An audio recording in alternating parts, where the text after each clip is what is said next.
एक और इम्पोर्टेंट चीज़ होती है दोस्तों, सम टाइम ऐसा होता है कुछ केमिकल रिएक्शंस को करवाने के लिए we need some necessary materials.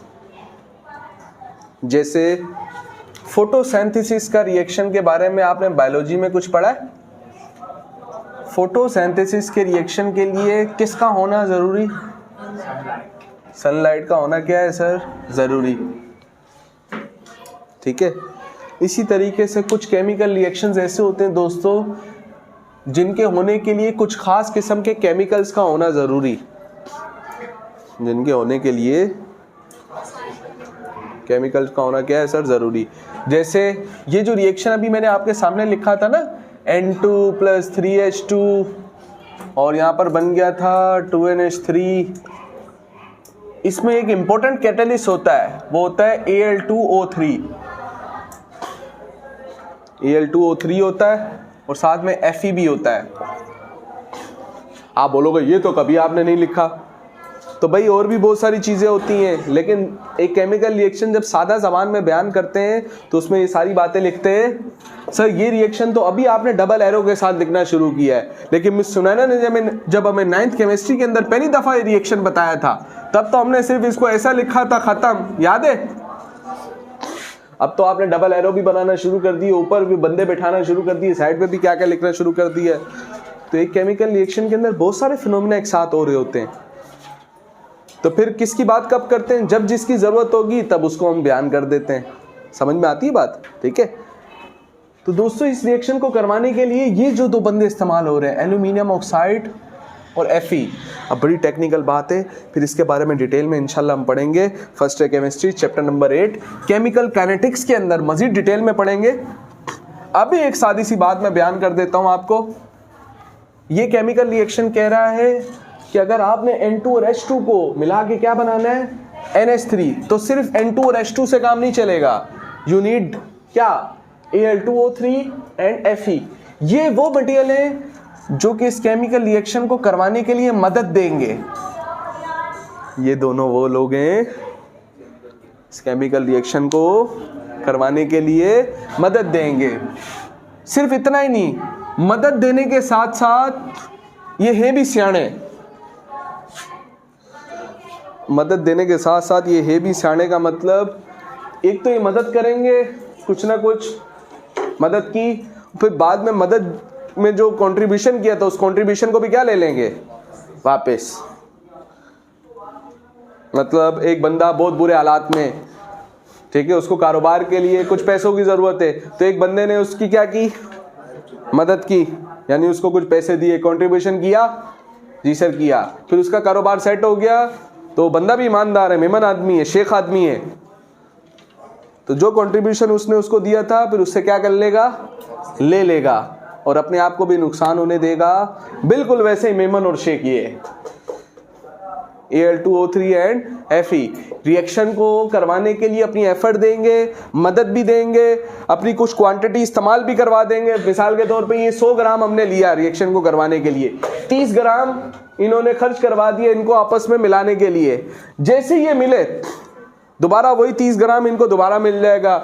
यानी अगर ये 100 ग्राम आपने रिएक्शन के लिए दिया था तो रिएक्शन के बाद भी आपको कितना मिलेगा? ये 100 ग्राम मिलेगा। तो ये क्या बात किया क्या इन्होंने? फिर सिर्फ रिएक्शन को करवाने के लिए जो नेसेसरी कंडीशंस थी उनको पूरा किया, एक्टिवेशन एनर्जी जो चाहिए थी उसकी रिक्वायरमेंट को पूरा किया। क्या है ये?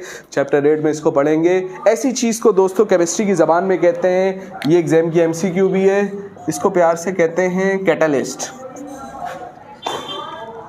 दो बातें कैटलिस्ट के लिए आपके माइंड में होनी चाहिए जब भी कैटलिस्ट आ जाए। कैटलिस्ट क्या होते हैं? केमिकल रिएक्शन को इजीली करवाने के लिए मदद फराम करते हैं। और दूसरी बात, केमिकल रिएक्शन में इस्तेमाल होते हैं, लेकिन इस्तेमाल जैसे केमिकल रिएक्शन खत्म हो जाता है, जितनी क्वांटिटी इनकी रिएक्शन से पहले होती है उतनी ही, यानी दोबारा ये जो हिस्सा डालते हैं कंट्रीब्यूशन, वो कंट्रीब्यूशन क्या ले लेते हैं? वापस ले लेते हैं। सही है? ठीक है। तो इस चीज़ को क्या कहते हैं? कैटलिस्ट कहते हैं। इसकी डिटेल डेफिनेशन दोस्तों चैप्टर 8 में मैं लिखवा दूंगा आपको। अभी हम केमिकल इक्विलिब्रियम के ऊपर असर देखना चाह रहे हैं। किसका? बोलो भाई, किसका असर देखना चाह रहे हैं? कैटलिस्ट का। तो आप सोचें कि अगर ये रिएक्शन आपके पास है, मैं कैटलिस्ट थोड़ा इस्तेमाल करूं, कैटलिस्ट बहुत ज़्यादा इस्तेमाल करूं। देखो मिसाल के तौर पे मैंने 100 ग्राम कैटलिस्ट इस्तेमाल किया और उसके बाद ये रिएक्शन होने में टाइम लगा 1 दिन। कितना लगा? फर्ज कर लें, समझाने के लिए बता रहा हूँ, 24 घंटे लगे। अब मैंने 100 ग्राम, ये बहुत ज़्यादा पड़ा हुआ है लेकिन ये बहुत कम है, 100 ग्राम है। अब मैंने 100 ग्राम के बजाय ये इस्तेमाल किया कितना? अगले दिन 100 ग्राम इस्तेमाल करने के बजाय ये बहुत ज़्यादा पड़ा हुआ है।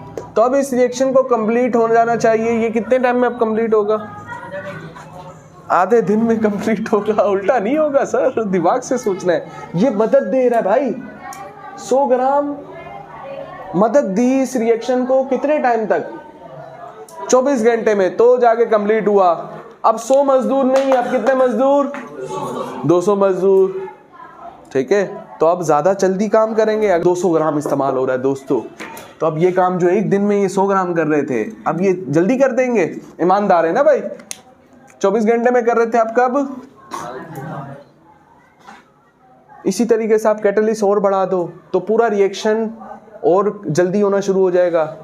लेकिन एक रिएक्शन के अंदर सिर्फ एक रिएक्शन नहीं होता है, बल्कि 2 रिएक्शन होते हैं। सर अब हम आम रिएक्शन की बात नहीं कर रहे हैं, कैसे रिएक्शनों के बारे में पढ़ रहे हैं? रिवर्सिबल रिएक्शन, ऐसा ही है। तो जब आप एक कैटलिस्ट को बढ़ाते हो तो वो फॉरवर्ड रिएक्शन की भी रफ्तार जल्दी हो जाती है। और भाई कैटलिस्ट वो एक, किसी एक का कैटलिस्ट है, दोनों का है, ऊपर लगाया तो फिर दोनों का है। समझ में आ रही बात? यानी कैटलिस्ट इसको भी फायदा देगा, इसका भी काम जल्दी करवा देगा, तो जितना जल्दी इसका करेगा, और अगर दुश्मनी इसके साथ करेगा तो इंसाफ, कैटलिस्ट इंसाफ पसंद है, इसके साथ दोस्ती, तो फिर ये रिएक्शन जल्दी कराएगा तो इसको भी जल्दी, ये रिएक्शन देर से कराएगा तो इसको भी। यानी कहने का मकसद है कैटलिस्ट की भी कहानी वही है सर, कि आप कैटलिस्ट को कम या ज़्यादा करोगे तो अगर फॉरवर्ड रिएक्शन स्लो होगा तो उसी वक्त बैकवर्ड भी, यानी जो पहले था असर अब भी। कैटलिस्ट का असर आपने बढ़ाया, इम्पैक्ट बढ़ाया, फॉरवर्ड रिएक्शन की रफ्तार बढ़ेगी तो यानी दोबारा क्या कायम रहेगा? इक्विलिब्रियम। एग्जाम के एमसीक्यू, कैटलिस्ट का भी किसी भी केमिकल रिएक्शन के केमिकल इक्विलिब्रियम पे कोई फर्क पड़ता नहीं है। तो एक जुमला लिख ले, there will be no effect of catalyst on the chemical equilibrium. There will be no effect of catalyst on the chemical equilibrium.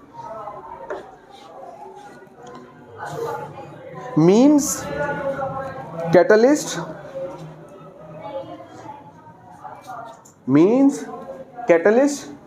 equally impact on, means catalyst equally impact on, बराबर असर डालता है, equally impact on forward reaction, means catalyst equally impact on forward reaction as well as backward reaction.